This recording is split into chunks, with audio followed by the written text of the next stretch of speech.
Hi everyone. So I'm in our classroom doing a little bit of cleaning today, and so I thought I would just do the book from here. It looks different because I've been cleaning it, but it feels good to be back here. I just am missing all of you because when I'm here, usually you are too.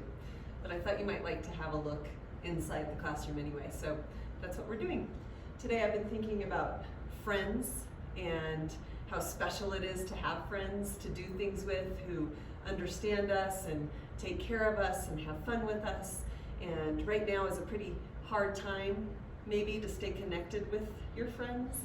But I wanted to just choose a couple of books to remind you of how important friends are in our lives. And one of them is just called Friends, and it's about some animal friends. So we know from the get-go that it is fiction because these animals talk together and play together, and they're not the same types of animals. So we know that it's probably not true because they're talking. Friends, written and illustrated by Helma Heine. He has an interesting name, doesn't he? So there's a rooster and a mouse and a pig. Friends.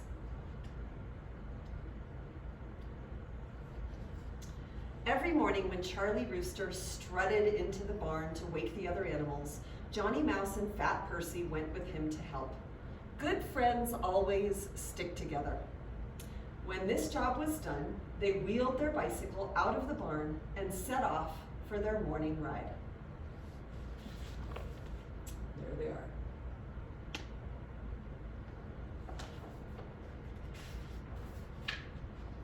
They could ride down the roughest paths and up the steepest cliffs.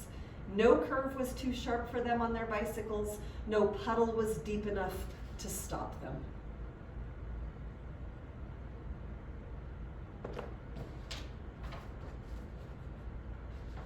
One day, they played a game of hide and seek by the village pond.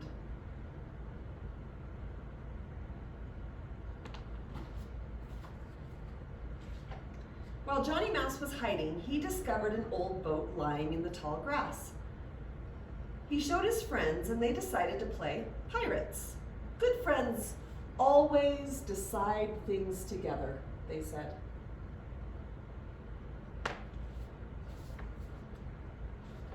Johnny Mouse took the tiller, Charlie Rooster opened his wings to make the sail, and Fat Percy plugged up the hole in the side of the boat by sitting on it. So there are a couple of words you might not know in that sentence. Johnny Mouse took the tiller. The tiller on this type of boat is what Johnny Mouse uses to steer it. And then the rooster took care of the sail by spreading his wings out wide, and then the wind would blow against his wings and help the boat to move. And then the little pig named Fat Percy sits on a little hole in the boat so the water can't come in, and so they can keep sailing their little boat. They sailed out on the open water, and as the day went on, they felt very brave and bold. Both of those words mean brave and bold. They conquered the village pond.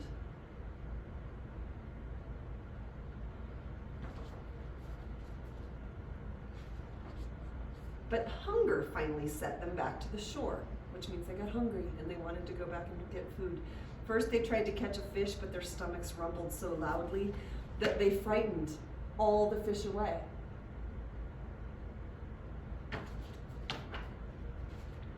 Then they went looking for cherries. They shared them, some for Johnny Mouse, some for Charlie Rooster, and twice as many for Fat Percy.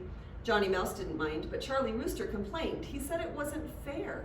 So they gave him the cherry stones, which are the little seeds inside of a cherry. Friends are always fair, they said to each other.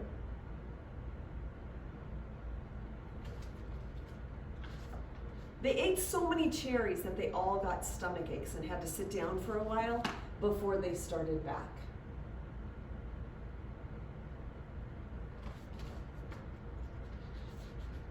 As evening fell, the shadows grew longer. They bicycled home.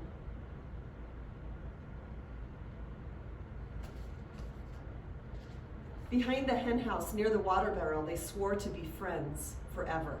Good friends always stick together, they said.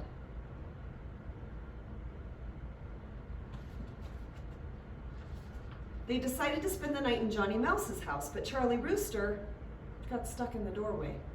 And then Fat Percy invited them to spend the night with him, but Johnny Mouse said he didn't want to sleep in a pigsty.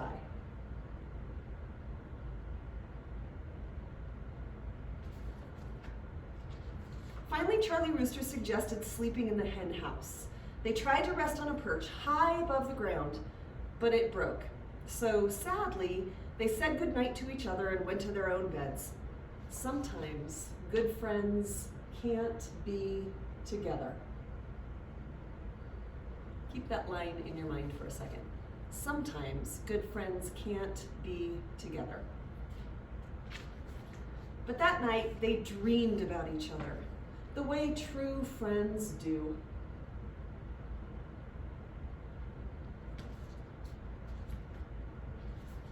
And that's the end of the story.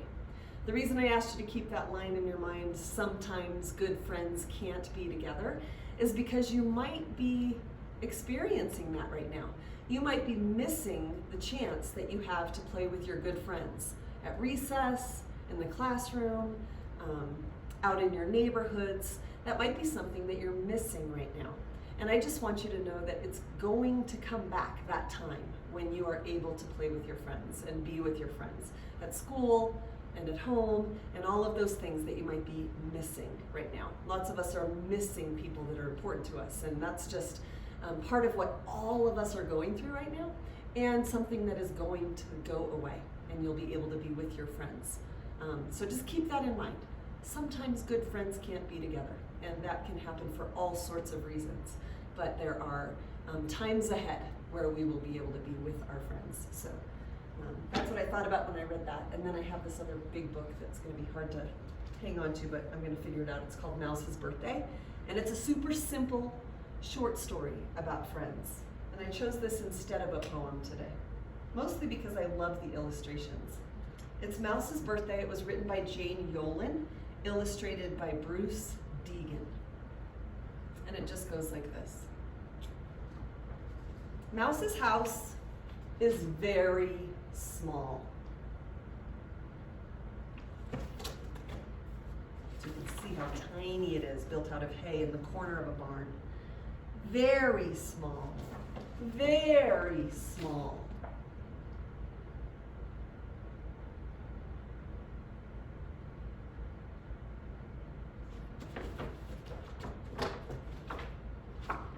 Hardly any room for anyone but Mouse.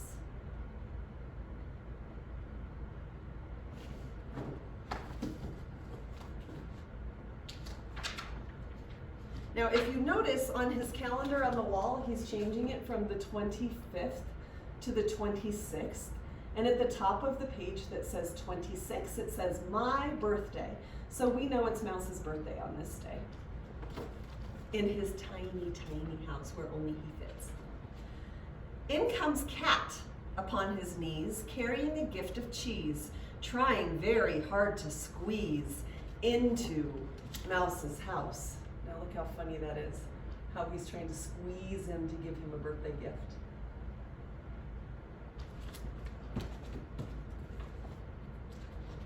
In comes Dog upon his knees, carrying a pot of teas, trying very hard to squeeze into Mouse's house. So there goes Dog trying to squeeze his way into. And remember, the whole house is just made of straw. In comes Cow upon her knees, carrying a bowl of peas, trying very hard to squeeze into Mouse's house. This story reminds me of the mitten, with all of the animals squeezing into the mitten instead of a tiny little straw house. In comes Horse upon his knees, carrying a pair of skis, trying very hard to squeeze into Mouse's house. Getting more and more crowded in there.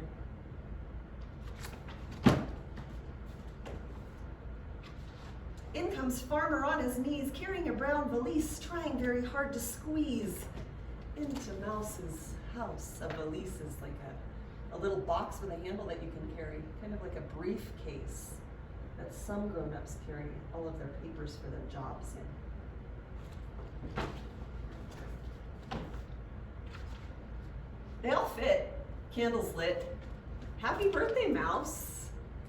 Oh goodness, did they all fit comfortably? No, but they're all in there. Squeeze, squeeze, squeeze is the word of this story. Candle glows, mouse blows. And then watch what happens after he blows out the candle. House goes. Whoosh. There goes the whole straw house.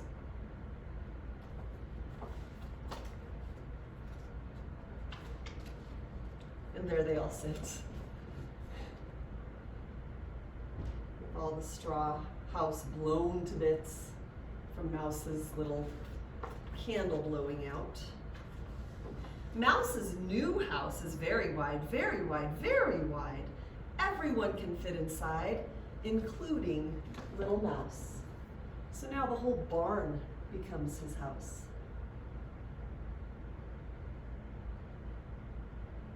Lots to look at in that picture.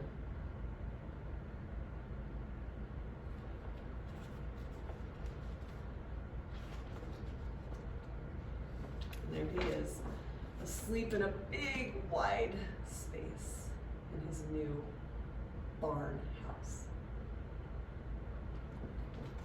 So what I thought about when I read that story about friends being together is lots of times friends will make sacrifices, which means do things that might be a little uncomfortable with the purpose of being able to be with each other. And so, again, the time will come soon when you'll get to be with your friends.